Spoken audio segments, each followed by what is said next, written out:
Yo, what's up gamers? Welcome back to the channel, and if you're new here, smash that subscribe button because today we're doing something epic. We're counting down the 20 PS5 games that are absolutely, undeniably, 100% worth every single dollar you spend on them. I'm talking about games that justify that console purchase. Games that make you forget to eat, forget to sleep, forget that the outside world even exists. You know the ones I'm talking about, where you look up and suddenly it's 4 a.m. and you're like, wait, didn't I start playing at 8 p.m.? So grab your DualSense, get comfy, and let's dive into this countdown. And hey, stick around till the end, because I want to hear your hidden gem recommendations in the comments. Let's go. Next era word? More like next level gorgeous, am I right? Okay, but seriously. Kena, Bridge of Spirits is that game that makes you go, wait, this is from an indie studio? Because it looks like a Pixar movie had a baby with a Souls-like, and that baby was adorable, but also kinda deadly.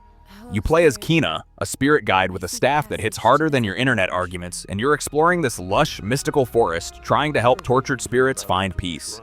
The world design is stunning.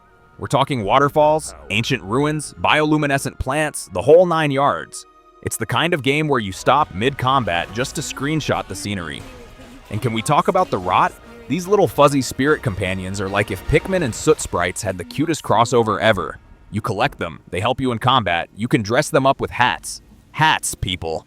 And honestly, protecting these little guys becomes your life mission. Combat is tight and challenging without being frustratingly hard. You've got dodge mechanics, parries, and special rot abilities that can turn the tide of battle.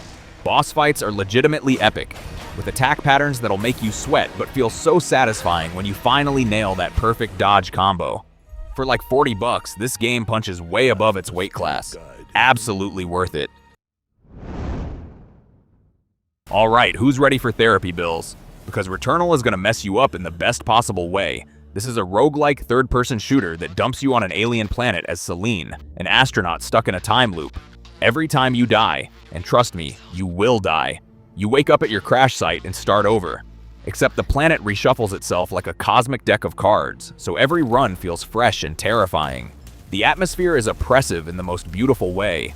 Rain constantly pelts down, alien flora glows with menacing beauty, and the ruins you explore feel ancient and wrong. The DualSense controller really shines here. You feel every raindrop, every alien weapon discharge, every heartbeat when you're down to your last sliver of health. Combat is absolute chaos. Bullet hell meets third-person shooter. You're dodging neon projectiles while simultaneously trying to melt alien horrors with weird biomechanical weapons. The adrenaline rush when you barely survive a room full of enemies with like 2 HP left? Chef's kiss. And the story?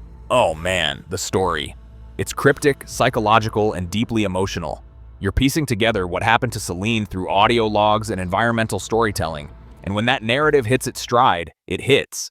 I'm talking existential dread mixed with family trauma mixed with cosmic horror. It's heavy, it's beautiful, it's tragic. Returnal asks a lot from you, but it gives back even more. Worth every stressful, heart-pounding moment.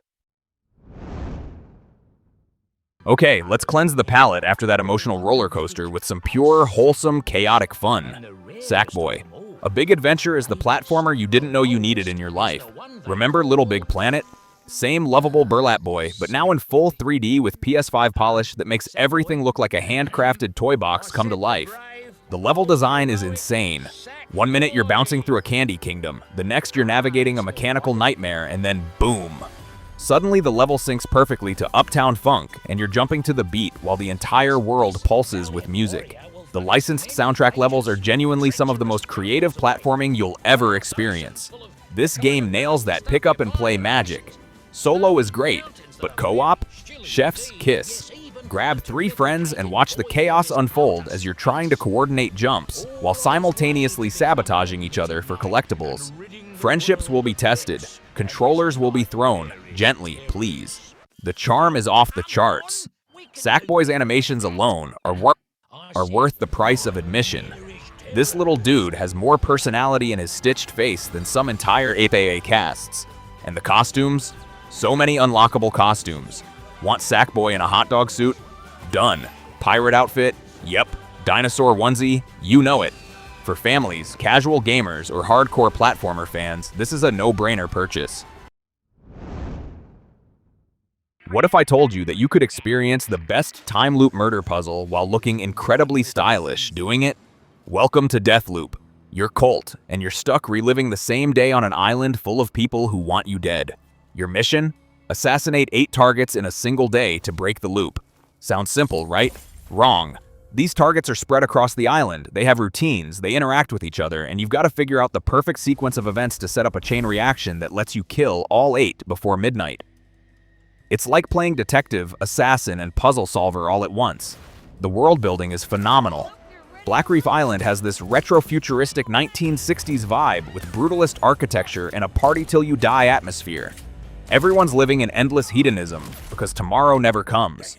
And that creates this darkly comedic backdrop for your murder spree. The gunplay is smooth. You've got crazy supernatural powers, teleportation, linking enemies so killing one kills them all, possession, combined with creative weapons. Combat feels like Dishonored's parkour chaos meets a John Wick movie. And then there's Juliana. Another player, or AI, can invade your game as the rival assassin hunting you. Suddenly you're predator and prey, and those invasions turn missions into heart-pounding PvP showdowns. The voice acting, the banter between Colt and Juliana, the environmental storytelling. It's all S tier. Plus, once you beat it, you unlock a mode where you play as Juliana invading other people's games. Chef's kiss. Ever wondered what Tokyo would look like if 99% of the population just vanished and got replaced by creepy spirits? Well, wonder no more. Ghostwire. Tokyo is beautifully weird. You play as Akito, a guy possessed by a ghost detective named KK, yes, really, and together you're investigating why everyone disappeared. The entire city of Tokyo is your playground, and it's eerie. Clothes lay in piles where people vanished, streetlights flicker, and yokai, Japanese folklore spirits, roam the streets. Combat is unlike anything else. You're not shooting guns, you're literally doing hand jutsu. You weave elemental magic with your fingers like you're Doctor Strange's cooler cousin. Wind attacks shred enemies, fire explodes them, water slices through groups. It feels mystical and powerful in a way that most magic systems don't capture. The world design is dripping with atmosphere. Shibuya Crossing with no crowds is haunting. Convenience stores full of supplies but no people. Shrines tucked into alleys, and the spirits you encounter range from unsettling, headless school kids to downright nope, the scissor-wielding bride enemies that still give me nightmares. From Software fans, rise up! Let's talk about the game that started the Souls legacy, reborn in glorious PS5 splendor. Bluepoint Games took the 2009 cult classic and remade it from the ground up, and wow did they deliver. This game looks photorealistic. The lighting, the textures, the way armor reflects firelight, it's jaw-dropping. And that silky smooth 60 FPS performance mode? Buttery perfection. For those new to Souls games, let me prepare you. This game will break you, rebuild you, and make you a better person. You're exploring the cursed land of Boletaria, where a fog has consumed the kingdom and demons now rule. You'll die. A lot. But every death teaches you something. And when you finally beat that boss that's been stomping you for 2 hours, the rush is unmatched. Combat is methodical and punishing. Every button press matters. Timing your rolls, managing stamina, choosing when to attack versus defend. It's a dance with death, and one misstep ends you. But it's fair. When you die, it's because you messed up, not because the game cheated. And that soundtrack? Orchestral boss themes that make every fight feel epic. You're not just fighting a boss, you're in a dark fantasy opera. This is the ultimate get-gut experience, and it's absolutely worth it. Alright, let's hunt some robot dinosaurs in one of the most visually stunning open worlds ever created. Horizon Forbidden West picks up after Zero Dawn with Aloy heading west to find the source of a mysterious blight killing the land. The story goes deep into sci-fi territory. Ancient AI, ecological collapse, corporate greed ruining civilization. And it's genuinely compelling. Aloy's character growth from lone wolf to reluctant leader is beautifully done. The world is massive and gorgeously diverse. You've got lush jungles, underwater ruins, yes, underwater exploration with actual depth, deserts with sandstorms, snowy mountains, and bioluminescent foe. The DualSense implementation is excellent. You feel bowstring tension through the adaptive triggers, different weapon resistances, and environmental feedback. It's immersive as hell. Plus, the side content is actually good. Characters have depth, quests have meaningful stories, and the world is packed with secrets. You can easily sink 80+ hours into this and never feel bored. If you like open-world games, robot dinosaurs, or just pretty visuals, this is essential. Rests. Every biome feels distinct and alive with detail. Who wants to be the action movie? Because Sifu lets you live out your best kung fu revenge fantasy. You play as a martial artist hunting down the 5 assassins who murdered your family. Sounds simple, right? Here's the twist. Every time you die, you age. Die enough times and you get older, stronger, but more fragile. Die too many times and it's permanent game over. You have to restart the entire run. The combat is brutal and satisfying. This is the most authentic kung fu game ever made, inspired by movies like The Raid and Oldboy. Punches feel meaty, dodges are pixel perfect, and mastering the combat system makes you feel like an absolute badass. Parrying an enemy's knife attack into a brutal takedown. Ugh, so good. Level design is tight and focused. You're fighting through nightclubs, office buildings, museums. Each location is a set-piece battle that escalates beautifully. The nightclub level alone is worth the price of admission. It's like a one-shot action sequence where you're clearing floors of enemies in a continuous flow of combat. And that aging system? It's genius. When you're young, you're fast but weak. As you age, you hit harder but can take less punishment. It creates this risk-reward tension where every death matters. Do you replay a level to keep yourself younger or push forward and hope your skills can carry you? The difficulty is punishing but fair. When you finally beat the game with perfect runs, you feel like a legend. Racing fans, buckle up! GT7 is the ultimate love letter to car culture. This isn't just a racing game, it's a car museum with a racing game attached. The attention to detail is absurd. Over 400 cars, each modeled with obsessive accuracy. You can feel the difference between vehicles through the DualSense feedback. Different road surfaces, tire grip, engine vibrations. It's witchcraft. The career mode is structured around the GT Cafe, where you complete collections and learn the history behind legendary cars. It's educational without being boring, and genuinely makes you appreciate automotive histo. The VR support, if you have PSVR 2, is mind-blowing. Sitting in the cockpit, feeling every bump, looking around the interior, it's the closest most of us will get to driving these legendary machines. For racing enthusiasts, this is essential.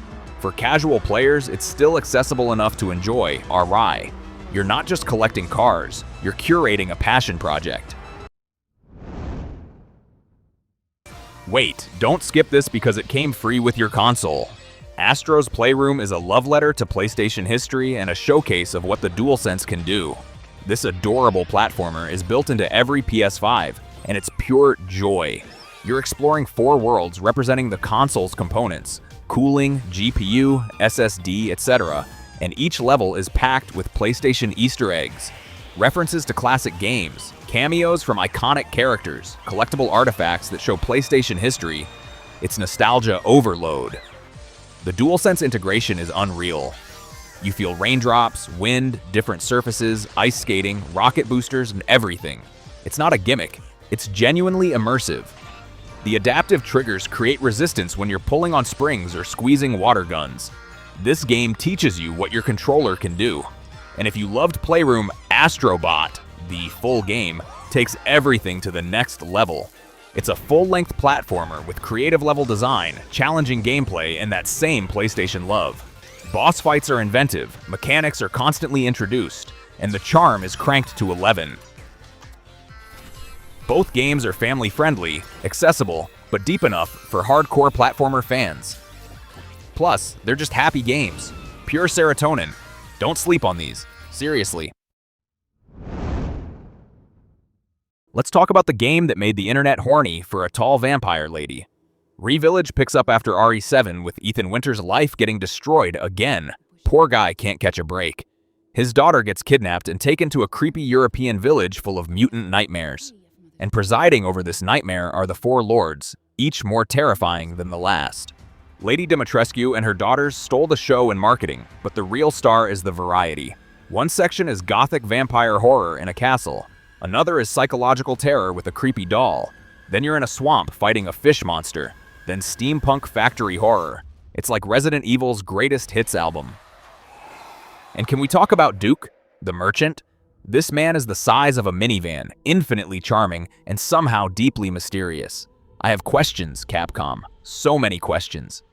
Plus, Mercenaries mode returns for arcade action, and the DLC adds even more content. The value is insane. If you like horror, action, or tall vampire ladies, this is a must-own. Alright, let's talk about the game that made everyone go, okay, now I get why I need a PS5. Rift Apart is a technical masterpiece. Those dimension rifts that let you instantly jump between completely different worlds with zero loading screens, that's not just a gimmick.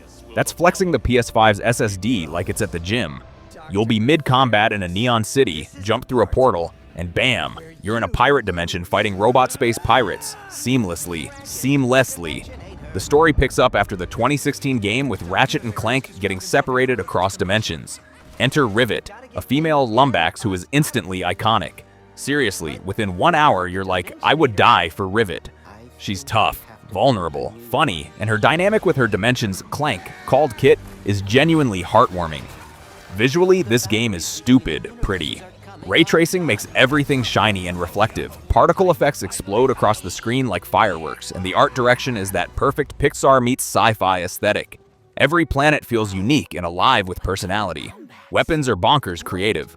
We're talking the Negatron Collider that shoots black holes, the topiary sprinkler that turns enemies into decorative bushes, and the ricochet that bounces bullets around like a deadly pinball machine. Experimenting with weapon combos never gets old. And the accessibility options? Incredible. Insomniac went hard making sure everyone can enjoy this game, with tons of customization for controls, visuals, and difficulty. This is a system seller, period. Final Fantasy goes full Game of Thrones meets Devil May Cry, and it's glorious. FF16 ditches turn-based combat for full-on character action gameplay.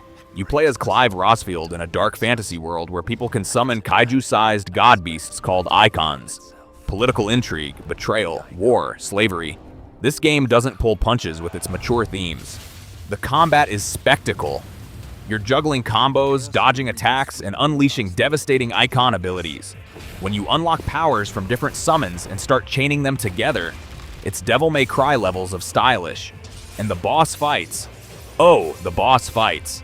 You're literally having kaiju battles where you're fighting as a skyscraper-sized summon. The scale is absurd. Visually, this game is stunning. The performance mode runs at smooth 60 FPS, and the icon battles have cinematic flair that'll make your jaw drop. Lighting, particle effects, environmental detail. It's a showcase title. The story is character-driven and emotional. Clive's journey from tragedy to vengeance to redemption is compelling, and the supporting cast is strong. The voice acting and mocap are top tier. Plus, there's a full action mode for hardcore players and a story mode for those who just want to experience the narrative. Accessibility options make this the most approachable mainline FF game ever. For FF fans or action game lovers, this is a must-play. You play as a cat. That's it. That's the pitch. Sold. Stray is a cyberpunk adventure where you're a stray cat navigating a dystopian city inhabited by robots. Humans are gone, and these adorable robots have created their own society in the ruins. You're trying to find your way home while uncovering what happened to this world. The cat movement is perfect. You feel like an actual cat, jumping between ledges, knocking stuff off tables, because of course you do, scratching carpets, curling up for naps. The animations are so accurate that cat owners will lose their minds. The world design is gorgeous. Neon-soaked alleys, cluttered apartments, rooftop slums. It's Blade Runner meets Studio Ghibli.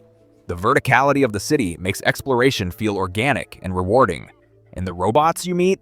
They're charming and weirdly emotional. These NPCs have personality. The story is surprisingly touching.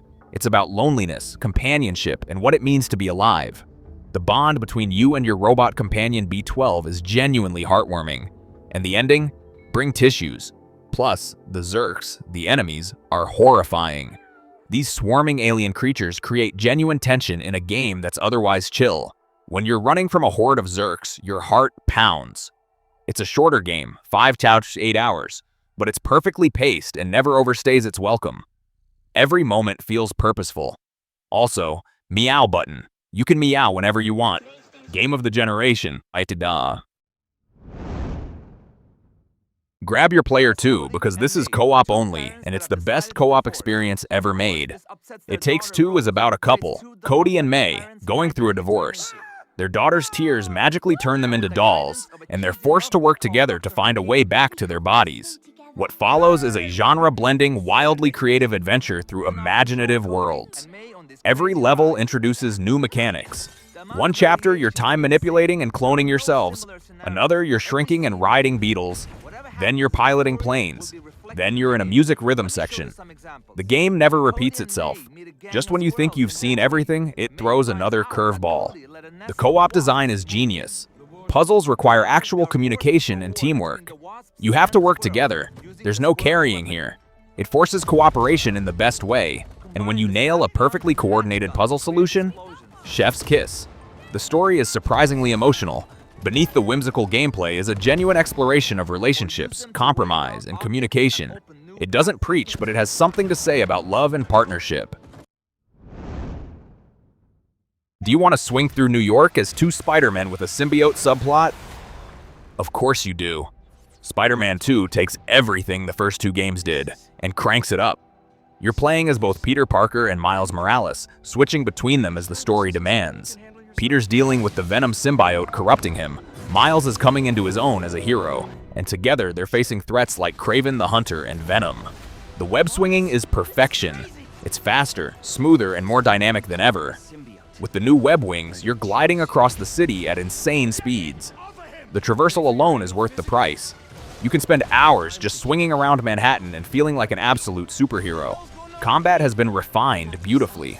Peter has symbiote powers that are aggressive and brutal, while Miles has his electric venom abilities. Switching combat styles keeps things fresh, and the skill trees let you customize your playstyle. The open world is packed with content. Side missions have real stakes and character development, like hunting Kraven's targets or dealing with the Flame Cult. And the boss fights? Legendary. The Venom fight is one of the best superhero game bosses ever. Visually, this game is stunning. Ray-traced reflections in building windows, detailed character models, seamless transitions between cutscenes and gameplay. It's a technical marvel. If you love Spider-Man, this is the ultimate power fantasy. The roguelike that made everyone realize roguelikes can have amazing stories. Hades is about Zagreus, son of Hades, trying to escape the underworld to reach the surface. Each run, you fight through procedurally generated chambers, collect power-ups from Olympian gods, and die. A lot. But every death progresses the story, deepens relationships, and unlocks new abilities. The combat is buttery smooth, fast-paced, skill-based, with insane build variety. You've got 6 weapons, each with multiple aspects, and you're layering god boons that synergize in crazy ways. One run, you're a lightning god crit machine. The next, you're a deflecting tank. The next, you're a DOT monster. No two runs feel the same. The story and characters are what elevate this from great to masterpiece. Every character is dripping with personality. From Megaera's tsundere energy to Thanatos' brooding charm to Dionysus' party god chaos. The voice acting is phenomenal, and the writing is sharp, funny, and surprisingly emotional. And the PS5 version? Silky smooth 60 FPS, haptic feedback integration, and all the post-launch content included. It's the definitive version. The progression system respects your time. Even failed runs make you stronger, and you're always unlocking something new. It never feels like a waste. This is the roguelike that converted non-roguelike fans. If you haven't played it, fix that. Kratos and Atreus are back, and this time they're ending the Norse saga in spectacular fashion. Ragnarok picks up a few years after the 2018 game, with Fimbulwinter raging and the prophecy of Ragnarok looming. Kratos is trying to protect Atreus while also preventing the end of the world, but Atreus is desperate to find answers about his identity and destiny. The father-son dynamic is the emotional core, and it's beautifully executed. Combat is expanded with new weapons. The Draupnir spear is so satisfying. New enemy types, and refined mechanics. You're switching between Kratos and Atreus during missions, and their combat styles complement each other. Atreus' sections give you a totally different perspective, and playing as him is genuinely fun. The world design is massive. You're exploring 9 realms, each with unique aesthetics, mythology, and secrets. Svartalfheim's dwarven forges, Vanaheim's lush jungles, Muspelheim's volcanic arenas. Every realm feels distinct and lived in. Boss fights are epic. Thor fight? Legendary. Odin's final confrontation? Chills. The scope and scale of these battles are incredible, and they're backed by an amazing orchestral score. And the characters? Top tier. Mimir's banter, Freya's arc, the Dwarven brothers, Angerboda's introduction. Every character feels important. The voice acting and mocap are among the best in gaming. This is a masterclass in storytelling, action, and world building. Essential gaming. Welcome to the weirdest, deepest, most thought-provoking RPG you'll ever play. Disco Elysium is a detective RPG where you're a cop with severe amnesia investigating a murder in a dying city. But here's the twist. Your own thoughts are characters. Your brain is full of conflicting voices. Logic, empathy, authority, electrochemistry, and they all argue with each other about every decision. There's no combat. This is all dialogue, investigation, and choices. And the writing? Holy crap. This is some of the best writing in gaming history. It's philosophical, hilarious, tragic, and absurd. Conversations are dense, meaningful, and packed with reactivity based on your character build. Your skill checks determine what you can do. High encyclopedia? You're a walking Wikipedia. High shivers? You feel the city's emotions. High drama? You're a theatrical disaster who treats every moment like a stage performance. The build variety creates wildly different experiences. The world of Returnal is rich and detailed. Political ideologies, class struggle, labor movements, decaying infrastructure. This game has themes and isn't afraid to explore them. It's thought-provoking in ways games rarely are. The final cut adds full voice acting for every line, over 1 million words, and it's phenomenal. The cast brings every character to life. This is a game for readers, thinkers, and people who want games to challenge them intellectually. It's slow, dense, and brilliant. Time to steal some hearts and live your best anime high school life.